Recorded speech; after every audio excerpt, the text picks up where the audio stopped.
Madame la maire, mes chers collègues, cette délibération propose d'accorder une subvention de 140 000 € à l'Institut kurde de Paris. Le groupe Changer Paris soutient l'action de cet institut et donc nous voterons en faveur de cette subvention.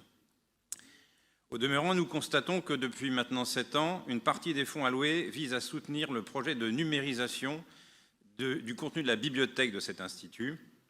Et depuis 7 ans, l'association reçoit une subvention d'au moins 20 000 € par an. Et donc, c'est déjà un total de 140 000 € qui a été versé. Et chaque année, il nous est reproposé de subventionner cette numérisation. Donc, notre question aujourd'hui est simple. Savez-vous où en est le projet de numérisation initié il y a 7 ans?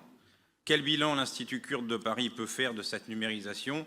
Et quand estime-t-il qu'elle sera terminée? Nous pouvons et nous voulons soutenir cette structure.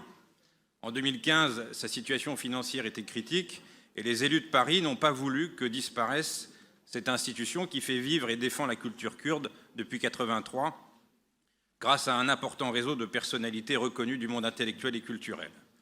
Reconnaître sa légitimité ne saurait nous dispenser de veiller au bon usage de l'argent public que les Parisiens nous ont confié la responsabilité d'engager.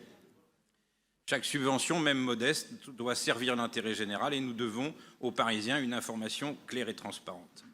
En l'espèce, si ce projet de numérisation est toujours en cours, nous devons savoir où il en est après 7 ans de subventionnement. S'il est achevé, nous devons connaître les chantiers que l'Institut kurde de Paris envisage d'entreprendre.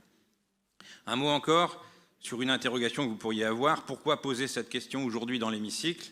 Pourquoi ne pas interroger la présidente de la 7e commission sur ce point afin d'être complètement rassuré sur l'usage de ces fonds que nous allouons? Eh bien, tout simplement parce que il faut que chacun sache que même lorsqu'il existe entre nous une unanimité ou une quasi-unanimité sur une subvention, eh bien, nous sommes vigilants sur la destinée de ces fonds.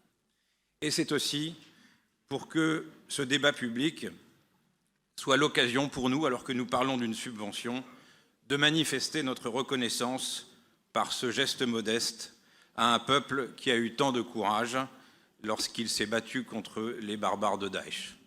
Merci.